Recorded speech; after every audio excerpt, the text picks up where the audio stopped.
नमस्कार दोस्तों, मैं कुमारी हंसी और मेरे साथ जुड़ी है मेरी सहपाठी सोनम, दिव्या और तानिया। कक्षा 12 मानवी वर्ग की छात्राएं राजकीय इंटर कॉलेज नैनी से और उपस्थित हैं आज एक नए विषय के साथ। तो हमारा विषय है भारत के संदर्भ में नियोजन एवं सतत पोषणीय विकास। तो दोस्तों, आज के वैश्विक अर्थव्यवस्था वाले युग में दुनिया के देशों में परिवर्तन महसूस किया जा सकता है। हम सुनते और महसूस करते हैं कि 21वीं सदी भारत की होगी और वास्तव में हमारे देश की अर्थव्यवस्था एक बड़ी अर्थव्यवस्था के रूप में उभर रही है। हमारे देश की विकास दर सबसे तेज है और हम एक बड़े मैन्युफैक्चरिंग हब के रूप में आगे बढ़ रहे हैं। तो क्या आप जानते हैं कि यह सब कैसे संभव हुआ? कैसे हमारे देश की विकास दर सबसे तेज है? क्यों हम एक बड़े मैन्युफैक्चरिंग हब के रूप में आगे बढ़ रहे हैं? वास्तव में इसके मूल में नियोजन ही है। जब हमारा देश स्वतंत्र हुआ तो हमारे देश की आर्थिक स्थिति बहुत ही दयनीय थी और इस स्थिति को सुधारने के लिए हमारे देश में पंचवर्षीय योजनाएं लागू की गई और इन पंचवर्षीय योजनाओं का उद्देश्य गरीबी उन्मूलन, कृषि, उद्योग और बुनियादी ढांचे का आधुनिकीकरण करना था और यह सब नियोजन द्वारा ही संभव हुआ। इस योजना ने हमारे देश के विकास के लिए एक दिशा प्रदान की। और अब हम सबसे पहले बात करेंगे नियोजन की। तो मैं तानिया से जानना चाहूंगी कि आप नियोजन को किस रूप में देखते हैं?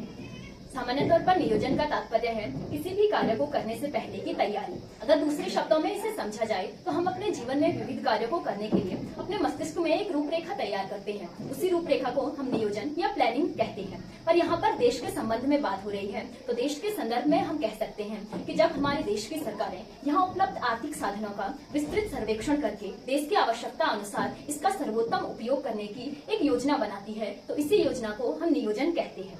दोस्तों, स्वतंत्रता के पश्चात हमारे देश के चौमुखी विकास के लिए 15 मार्च सन 1950 को योजना आयोग का गठन किया गया था। हालांकि अब योजना आयोग का स्थान नीति आयोग ने ले लिया है। नीति आयोग का गठन 1 जनवरी सन 2015 को किया गया था। इसके पदेन अध्यक्ष प्रधानमंत्री होते हैं। वर्तमान में इसके अध्यक्ष हमारे प्रधानमंत्री श्री नरेंद्र मोदी जी हैं तथा इसके उपाध्यक्ष डॉक्टर सुमन बैरी जी हैं। धन्यवाद तानिया। अब मैं दिव्या से जानना चाहूंगी कि जब नियोजन को अपनाया जाता है तो इसे किस प्रकार लागू किया जाता है? जी आंसी, नियोजन को हमारे देश में 2 तरीकों से अपनाया जाता है, जिसमें पहला है खंडीय नियोजन और दूसरा है प्रादेशिक नियोजन। बात करते हैं खंडीय नियोजन की, तो हमारे देश के आर्थिक विकास के लिए सरकार ने हमारी अर्थव्यवस्था को विभिन्न सेक्टरों में विभाजित किया है, जैसे कृषि, सिंचाई, उद्योग, परिवहन, संचार, ऊर्जा और सामाजिक अवसंरचनाएं इत्यादि। जब इन सभी सेक्टरों के लिए पूरे देश के संदर्भ में विभिन्न ढंग से नीतियां बनाई जाती हैं तो इसे ही हम खंडीय नियोजन कहते हैं। दूसरा आता है प्रादेशिक नियोजन। हम सभी जानते हैं कि हमारे देश में आर्थिक विकास सभी जगह समान रूप से नहीं हुआ है। कुछ क्षेत्र आर्थिक विकास की दृष्टि से बहुत आगे निकल चुके हैं तो कुछ क्षेत्र पिछड़ चुके हैं।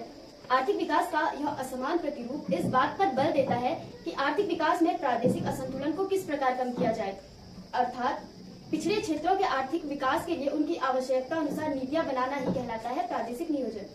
अब मैं सोनम से जानना चाहूंगी कि जब किसी भी योजना को शुरू किया जाता है तो उसके लिए कोई लक्ष्य क्षेत्र निर्धारित किए जाते हैं, तो क्या इसके लिए भी कोई लक्ष्य क्षेत्र निर्धारित किए गए थे? जी हाँ आंसी, किसी भी योजना को शुरू करने से पहले कुछ लक्ष्य क्षेत्र निर्धारित करने होते हैं।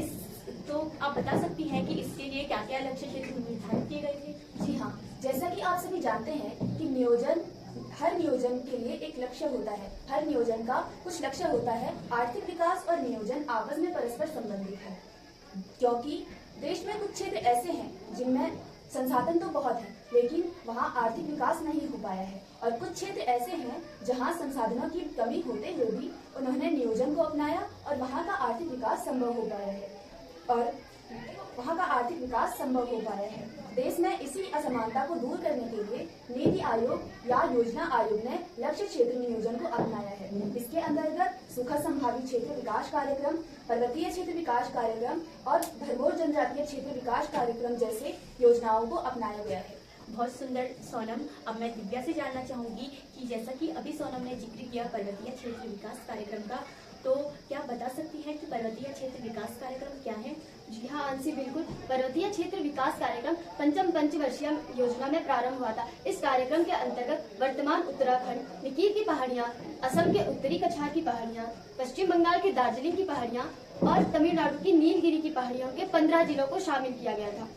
इस पिछड़े क्षेत्रों के विकास के लिए बनी इस राष्ट्रीय समिति ने 600 मीटर से अधिक ऊंचे पर्वतों को इसमें शामिल करने की सिफारिश की थी। समिति ने कई सुझाव प्रस्तावित किए थे, जैसे छोटे और बड़े का भेद मिटाकर सभी को लाभान्वित करना और यहाँ की जो जीविका निर्वाह कृषि है उस कृषि को निवेशोन्मुखी बनाना, पर्वतीय क्षेत्रों की प्रतिभाओं और यहाँ के संसाधनों का विकास करना, यहाँ का पारिस्थितिकी तंत्र संतुलित करना। ये सभी उद्देश्य यहाँ की आर्थिक और सामाजिक व्यवस्थाओं को ध्यान में रखकर बनाए गए थे। बहुत सुंदर दिव्या। अब मैं तानिया से जानना चाहूंगी कि सुखा संभावी क्षेत्र कार्यक्रम क्या है तथा इसके विकास के लिए क्या क्या कार्य किए गए। जी बिल्कुल, यह योजना चौथी पंचवर्षीय योजना में शुरू किया गया था। इस योजना का प्रमुख उद्देश्य था सूखे ग्रस्त गरीब ग्रामीण क्षेत्रों में रोजगार उपलब्ध करवाना तथा सूखे के प्रभाव को कम करना। इस कार्यक्रम में मजदूर तथा भूमि उत्पादकता बढ़ाने के लिए भी कार्य किए गए थे। पांचवी पंचवर्षीय योजना में इस कार्यक्रम को अधिक विस्तृत किया गया। शुरुआत में सिर्फ सिविल निर्माण पर बल दिया गया और बाद के वर्षों में सिविल निर्माण के साथ साथ चारागाह विकास, वनीकरण, सिंचाई परियोजनाओं और भूमि विकास कार्यक्रमों पर भी जोर दिया गया।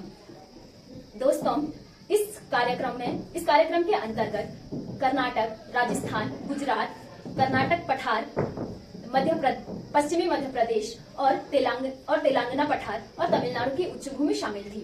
इस कार्यक्रम की समीक्षा के पश्चात यहाँ के पिछड़े वर्ग की समितियों ने पाया कि यह कार्यक्रम सिर्फ कृषि भूमि तक सीमित है। कृषक एक ही भूमि पर खेती करने के लिए बाध्य हैं, क्योंकि तीव्रता से जनसंख्या बढ़ रही है।